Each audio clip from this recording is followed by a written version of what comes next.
오늘 하나님께서 우리에게 주신 말씀은 구약성경 창세기 9장 20절에서 29절까지 말씀입니다. 노아가 농사를 시작하여 포도나무를 심었더니 포도주를 마시고 취하여 그 장막 안에 벌거벗은지라. 가나안의 아버지 함이 그의 아버지의 하체를 보고 밖으로 나가서 그의 두 형제에게 알림해 셈과 야벳이 옷을 가져다가 자기들의 어깨에 메고 뒷걸음쳐 들어가서 그들의 아버지의 하체를 덮었으며 그들의 얼굴을 돌이키고 그들의 아버지의 하체를 보지 아니하였더라. 노아가 술이 깨어 그의 작은 아들이 자기에게 행한 일을 알고 이에 이르되 가나안은 저주를 받아 그의 형제의 종들의 종이 되기를 원하노라 하고 또 이르되 셈의 하나님 여호와를 찬송하리로다. 가나안은 셈의 종이 되고 하나님이 야벳을 창대하게 하사 셈의 장막에 거하게 하시고 가나안은 그의 종이 되게 하시기를 원하노라 하였더라. 홍수 후에 노아가 350년을 살았고 그의 나이가 950세가 되어 죽었더라. 아멘. 하나님은 살아계시고 우리를 사랑하십니다. 그 사랑의 하나님께서 오늘도 하늘의 음성 들려주시고 그 말씀을 통해서 하나님의 인도하심 받는 여러분 되시기를 바랍니다. 현대 심리학에서는 우리 안에 세 개의 자아가 있다고 합니다. 프로이드의 이론입니다. 그 첫 번째가 이드입니다. 심리학 용어입니다. 이드는 충동적 자, 본능적 자라고 하는데 한마디로 마음대로 하고 싶은 본능입니다. 여러분이 인간의 3대 본능이 있지 않습니까? 성욕, 식욕, 수면욕. 이것을 마음대로 하고 싶은 마음입니다. 또 뿐만 아니라 큰 소리도 지르고 싶고 욕도 하고 싶고 복수도 하고 싶은 그런 욕망을 이드라고 합니다. 여러분도 가끔 이러고 싶을 때가 있지 않습니까? 두 번째는 에고가 있습니다. 현실적 자아라고 합니다. 우리 안에 욕망, 충동이 있지만 이 에고가 그 욕망을 통제하고 조절합니다. 현실적으로 그러면 안 된다고. 그러면은 최면이 뭐가 되겠냐고. 감옥 갈 수도 있다. 이렇게 조절하면서 현실 속에서 그 욕망을 채울 수 있는 타협책을 제시하는 자아를 에고라고 합니다. 세 번째는 슈퍼에고가 있습니다. 초월적 자, 이상적 자라고 하는데 이도와 반대입니다. 도덕적이고 윤리적으로 살고 싶은 마음, 그래서 존경도 받고 인정도 받고 싶은 자아를 슈퍼에고라고 합니다. 그래서 이들을 감정이라고 한다면은 에고는 이성이라고 할 수 있고요. 슈퍼에고는 양심, 신앙 정도 될 것 같습니다. 여러분, 우리 속에 이렇게 세 개의 자아가 있기 때문에 고민을 하고 갈등을 합니다. 그러니까 마음속에 있는 이드는 마음대로 욕망대로 하고 싶어 하는데 또 내 마음속에 있는 슈퍼에고는 착하고 거룩하게 규칙적으로 깨끗하게 살고 싶어 합니다. 이드대로 욕망대로 살면은 삶은 즐겁겠지만 사회에서 매장당할 수 있습니다. 비난받을 것입니다. 슈퍼에고, 이상적으로 살면은 칭찬과 존경은 받겠지만은 삶에 즐거움이 없겠죠. 그래서 중간에 에고가 즐거움도 추구하고 존경도 받을 수 있도록 그렇게 조절을 하는데 여러분 이게 쉽겠습니까? 그래서 항상 고민이 있고 갈등이 있습니다. 특히나 이드 욕망과 슈퍼에고, 이상과의 차이가 크면 클수록 고민과 갈등이 더 크겠죠. 괴롭겠죠. 그러면 이 슈퍼에고는 어떻게 형성이 되느냐? 심리학에서 슈퍼에고는 부모님을 통해서 형성된다 그럽니다. 특별히 아버지를 통해서. 자녀를 키울 때 부모는 자기 자녀가 바르게 자랄 수 있도록 끊임없이 가르칩니다. 이래야 된다, 저래야 된다, 남자가 이러면 안 된다, 여자가 이러면 안 된다 라고 끊임없이 가르치고 잔소리하고 격려하고 때로는 체벌을 가하기도 합니다. 이렇게 해서 도덕성이나 윤리관이 세워지죠. 그런데 문제는 부모가 자녀에게는 그렇게 이상적으로 살아야 된다, 잘 살아야 된다라고 가르치면서 정작 부모의 삶은 이상적이지 못하고 충동적일 때가 있다는 사실입니다. 부모의 말과 행동이 다른 것입니다. 예를 들어서 모든 부모들은 자녀들에게 거짓말하지 말라고 가르칠 것입니다. 자녀가 부모에게 거짓말을 하면 불같이 화를 낼 것입니다. 그러면서도 전화가 와가지고 부모를 찾으면 엄마 없다고 해라. 이러면 자녀는 어떻게 될까요? 부모를 신뢰하기가 힘들겠죠. 오늘 본문 속에 노아 가족의 상황이 딱 이런 상황인 것 같습니다. 여러분, 노아 가족은 홍수가 끝난 이후에 방주에서 나왔습니다. 그리고 농사를 시작해가지고 포도나무를 심었는데 어느 날 노아가 포도주를 얼마나 많이 마셨던지 21절에 보면요, 포도주를 마시고 취하여 그 장막에서 벌거벗은지라 라고 했습니다.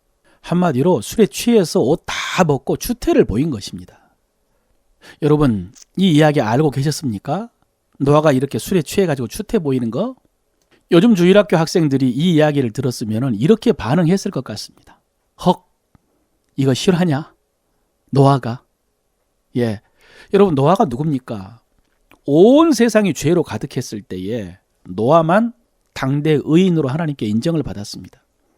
그래서 방주를 만들어서 멸망을 피한 유일한 사람이 노아입니다. 그런 노아가 술에 취해가지고 발가벗고 잠이 들었다니까. 이거 실화냐? 라고 반응할 만하죠. 그런데 여러분, 만약에 이런 일이 성경에 나오는 노아의 이야기가 아니고 여러분의 집에서 일어난 일이라면 여러분 어떻게 하시겠습니까?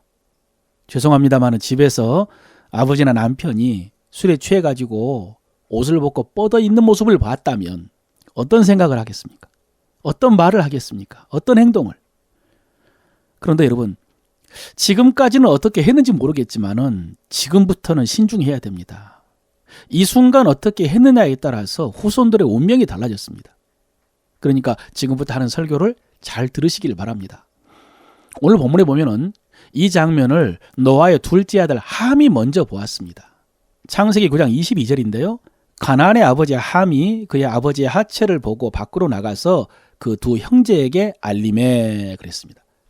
여기서 알림해라는 히브리어 나가드는 눈에 잘 띄게 두다, 알게 하다, 폭로하다라는 뜻입니다. 그러니까 함은 아버지의 모습을 보고 나가서 자기 형제들에게 소리를 지른 것입니다. 가서 아버지 꼴 좀 보라고. 아버지가 술 취해가지고 벌거벗고 자고 있다고 아버지의 허물을 폭로한 것입니다. 드러낸 것입니다. 반면에 함으로부터 아버지의 이야기를 들은 셈과 야벳은 어떻게 했느냐? 23절인데요.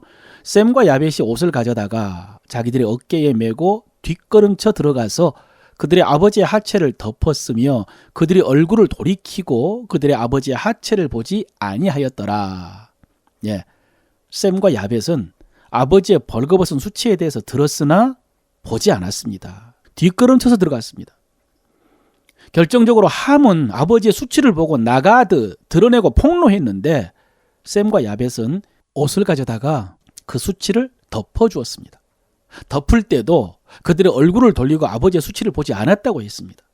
여기서 덮다는 히브리어 카사를 찾아보았더니 가리다, 감추다 라고 하면서 이런 설명이 이어집니다. 구약에서 용서에 대해서 속죄하다 보다 더 많이 사용된 표현이다 라고 했습니다. 가리다, 덮다가. 이렇게 셈과 야벳은 아버지의 수치를 보지 않고 덮었고 가렸고 용서했습니다. 이어지는 말씀을 보면은 노아가 술이 깨가지고 이 일을 알게 되었습니다. 그리고 함의 후손 가나안은 저주를 받아 형제들의 종이 되기를 원한다 라고 했고요. 셈과 야벳의 후손은 장대하게 되기를 원한다 라고 했습니다. 많은 사람들이 이 부분을 이해하기 힘들어합니다. 아무리 그래도 그렇지 그런 일 했다고 어떻게 자식을 저주할 수 있느냐. 또 함이 잘못을 했다고 해도 그 잘못 때문에 후손이 대대로 저주를 받을 수 있느냐. 어떤 사람들은 함의 후손이 아프리카 흑인들인데 이 일 때문에 그들이 그렇게 노예 생활을 하면서 지금도 고생을 한다고 어떻게 이럴 수가 있느냐라고 반응을 합니다. 그런데 여러분, 사실 이런 부분에 대해서 우리가 다 알기는 어렵습니다. 성경이 이 모든 사실을 다 알려주지 않습니다. 그러므로 다 아는 것처럼 주장하거나 부정할 필요는 없습니다. 대신 알 수 있는 부분은 바르게 알고 우리가 받을 교훈을 받으면 됩니다. 먼저 노아가 함을 저주했다? 예, 여러분 오늘 본문에 보면은 노아가 술이 깨가지고 작은 아들이 행한 일을 알고 이에 이르되 가나안은 저주를 받아 그의 형제의 종들의 종이 되기를 원하노라 그랬습니다. 저주라는 말은 나왔습니다. 그런데 마지막에 원하노라라는 말씀은 히브리어 하야라고 하는데요. 원한다라고 해서 기도한다, 소원한다, 간절히 바란다 그런 뜻이 아니라 영어로 비동사입니다. 하야 동사가. 뭐뭐이다, 뭐뭇이 되다 그런 뜻입니다. 그래서 이 말씀은 노아가 저주를 받으라 라고 기원을 한 것이 아니고요. 함이 저주를 받게 된다라고 말을 한 것입니다. 노아가 저주를 해서 함이 저주를 받은 것이 아니라 자기 잘못으로 인해서 함이 저주를 받게 될 것이다 라는 말씀이죠. 여러분, 누구에게 저주를 한다고 해가지고 그 사람이 저주를 받지 않습니다. 잠언 26장 2절에요. 까닭없는 저주는 참새가 떠도는 것과 제비가 날아가는 것 같이 이루어지지 아니하느니라 그랬습니다. 사람은 누군가가 저주를 해서 저주를 받는 것이 아니라 저주받을 죄를 지어서 저주를 받는 것입니다. 하나님께서 아브라함에게 땅의 모든 족속이 너와 내 자손으로 인하여 복을 받으리라 라고 말씀하실 때요, 네가 저주하는 자에게 내가 저주를 내리고 네가 축복하는 자를 내가 축복하겠다 라고 하신 게 아닙니다. 너를 저주하는 자를 내가 저주하고 너를 축복하는 자를 내가 축복하겠다 라고 하셨습니다. 하나님의 백성을 저주하는 것은 잘못입니다. 죄입니다. 그러니까 그런 사람들은 그 잘못으로 인해서 저주를 받게 될 것이다 라고 말씀하신 것입니다. 누구를 저주한다고 그 사람이 저주를 받지는 않습니다. 그러나 어떤 사람이 저주를 받을 것이라는 것을 알 수도 있고 말할 수 있죠.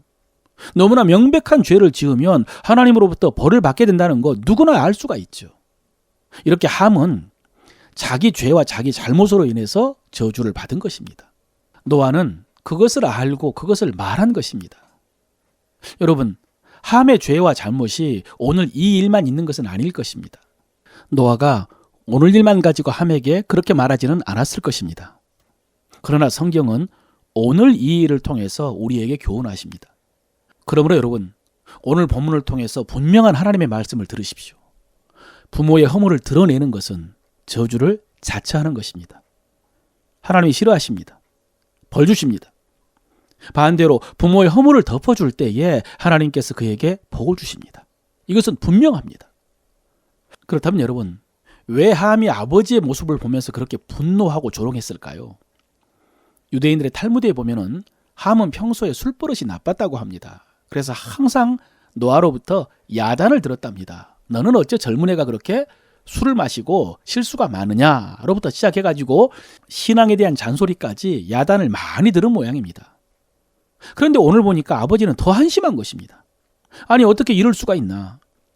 아버지는 나보고 그렇게 야단하시더니 저게 무슨 꼴인가? 이렇게 된 것입니다. 그래서 함은 아버지의 연약하고 흐트러진 모습에 대해서 크게 실망을 하고 더 나아가 분노하고 경멸하게 된 것입니다. 이럴 수가 있나? 그런데 여러분, 우리는 이런 모습이 우리의 늙은 부모님의 모습이라는 것을 인정해야 됩니다. 한때는 당대 의인이요, 하나님과 사람 앞에 인정받는 최고의 사람이었지만은 늙으면 초라해집니다. 자식들 마음으로는 늙어서도 내 기대에 맞는 늠름한 부모로 있어주기를 원하지만은 여러분, 그것은 욕심입니다.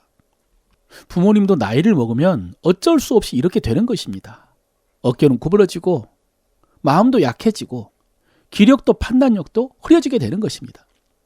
얼마 전까지 자식들을 향해서 바르고 분명하게 훈계도 하셨지만 이제는 초라하게 늙어가는 것이 부모님들의 현실적인 모습입니다. 여러분, 여러분의 효가 무엇이라고 생각하십니까? 용돈 드리고 선물 사드리고 관광 보내드리고 맛있는 거 사드리고 이런 것이 다 중요하고 필요한 일입니다. 그러나 효의 가장 근본은 부모님을 향한 원망을 버리는 것입니다. 부모의 허물과 연약한 모습 때문에 그분들의 사랑을 잊지 않는 것입니다. 함이 아버지의 수치를 보고 그것을 드러내야 알리고 분노했을 때에 셈과 야벳은 뒷걸음쳐서 그것을 보지 않았다고 했습니다. 물론 이들도 알고 있습니다. 아버지 수치와 그 초라한 모습을. 그러나 이들은 그것을 주목하지 않았습니다. 그 모습으로 아버지를 평가하지 않았다는 것입니다. 그 허물 때문에 그동안의 아버지의 위대함과 사랑을 잊지 않고 부정하지 않았습니다. 여러분, 그 마음이 복받을 마음입니다. 사랑하는 성도 여러분, 이 말씀이 여러분의 마음에 새겨지시기를 바랍니다. 부모의 허물을 보았을 때 그것을 덮어주시기를 바랍니다. 그리고 이것은 단지 부모님을 향해서만 필요한 말씀이 아닙니다. 창세기 2장에 보면은 아담과 하와가 만나서 가정을 이루는 모습이 나오는데 거기에 보면요, 2장 25절에 아담과 그의 아내 두 사람이 벌거벗었으나 부끄러워하지 아니하니라 그랬습니다. 여러분, 이것이 부부의 신비요, 본래 가정의 모습입니다. 부부는 벌거벗었어도 부끄러워하지 않습니다. 부끄러워하지 않아야 합니다. 여기서 벌거벗었다는 것이 단지 옷을 입지 않는 것만을 의미하지 않습니다.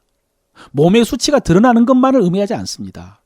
부부는, 가정은 모든 부끄러운 모습이 다 드러나는 곳입니다. 밖에서 다른 사람들 앞에서는 조심도 하고 체면도 차리고 꾸미고 감추기도 하지만, 교회에서는 다들 거룩하고 성숙한 신앙인같이 행동하지만은 가정에서는 다 드러납니다. 짜증도 내고 소리도 지르고 싸우기도 하고 욕도 하고 청소도 안 하고, 아침에 일어나면 어린은 엉망이고 방귀도 끼고 다 드러납니다. 여러분, 이런 외적인 허물만이 아니라 내가 정말로 견디기 어려운 모습이 드러나는 곳이 가정입니다. 여러분 생각해 보십시오. 가족들에게 정말로 거슬리는 것이 있죠. 계속해서 말을 해도 안 고쳐지는 모습이 있죠. 어떤 것은 그냥 화가 나고 짜증나는 정도지만은 어떤 것들은 용납하기 힘들 만큼 거슬리는 문제가 있습니다. 여러분, 이것이 허물입니다. 이것이 벌거벗은 수치입니다. 가족은 이것을 부끄러워하지 않아야 됩니다. 가정은요, 이 허물을 덮어주는 곳이어야 됩니다. 그렇다고 가족들에게 짜증내도 되고 또 집에서는 하고 싶은 대로 마음대로 해도 된다, 그런 말씀이 아닙니다. 그래도 가족은 무조건 참아야 된다는 말씀도 아닙니다. 대신 가정은 자신의 연약함을 좀 드러낼 수 있는 자유로운 안식처여야 된다라는 말씀이고, 또 우리가 가족을 사랑한다는 것은 사랑스러운 모습만 사랑하는 것이 아니라 그렇게 사랑하기 힘든 모습을 사랑하는 것이며, 가장 중요한 것은 그런 허물과 수치는 부끄러워하고 드러내고 지적하고 요구함으로 고쳐지는 것이 아니라 사랑으로 덮고 감쌀 때 고쳐진다는 말씀입니다. 사랑하는 성도 여러분, 인간은 다 연약합니다. 그래서 실수합니다. 허물이 많습니다. 그러나 그럴 때에 어떻게 저럴 수가 있을까 하고 분노하고 부끄러워하지 말고, 누구나 다 저럴 수 있다, 뭔가 이유가 있겠지라고 불쌍히 여겨주시고요, 사랑으로 그 허물을 덮어주시기를 바랍니다. 지난 주간 오늘의 만나에서 이스라엘 백성들이 요단 동편으로 해서 가나안으로 가는 모습을 살펴보았지 않습니까?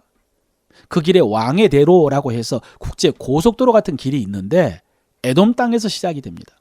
그리고 에돔은 야곱의 쌍둥이 형제 에서의 후손들이니까 에돔은 이스라엘의 형제 나라입니다. 그래서 모세는 에돔 왕에게 사신을 보내가지고 그동안 애굽에서 당한 고난을 이야기하면서 가나안으로 가는데 조용히 왕의 대로로만 지나가겠다고, 농작물에 절대 피해를 주지 않고 물을 먹으면 물값을 지불하겠다라고 하면서 부탁을 했습니다. 그런데 에돔 왕은 허락하지 않았고요, 거듭 부탁을 했지만은 군대를 거느리고 위협을 했죠. 그때 모세는 그들과 싸워서 지나갈 수도 있었지만, 왜? 그 앞에 아랏과 싸움에서 이겼지 않습니까? 그런데 하나님께서 에돔은 형제라고, 그 땅은 에서의 후손들에게 주셨다라고 했기 때문에 돌아갔다고 했죠. 그런데 이번에 묵상하면서 자세히 살펴보았더니 하나님께서 이런 말씀을 하셨더라고요. 이번에 너희 동족 에서의 자손이 사는 지역으로 지나갈진대 그들이 너희를 두려워하니 너희는 스스로 깊이 삼가고 그들과 다투지 말라. 여기서 눈에 띄는 말씀이 그들이 너희를 두려워하니 라는 말씀입니다. 여러분, 모세 입장에서는, 이스라엘 입장에서는 섭섭하고 이해하기 힘들고 화도 나는 상황인데, 그래서 실제로 이스라엘 백성들이 돌아가다가 길 때문에 마음이 상해서 원망하다가 불뱀의 심판을 받았죠. 그런데 하나님께서는 그들이 너희를 두려워하고 있다, 두려움 때문에 그런 것이다 라고 하면서, 그러니까 너희가 깊이 삼가고 조심하라 라고 하셨습니다. 이스라엘이 알기 어려운 사실을 하나님께서 알려주신 것입니다. 그러니 조심하라고. 여러분, 우리 가족들 중에도 아직도 이해하기 힘든 행동을 하는 경우가 있습니다. 자식이, 배우자가, 부모가 어떻게 저럴 수가 있나? 왜 그럴까? 언제까지 저럴까? 그럴 때 오늘 하나님의 말씀을 기억하시기 바랍니다. 조심해라. 그 마음에 두려움이 있어서 그런 것이다. 네가 돌아가라. 네가 이해해라. 그렇습니다, 여러분. 사람이 이해할 수 없는 행동을 할 때 여러 가지 이유와 원인이 있겠지만은 원초적인 감정은 두려움일 것입니다.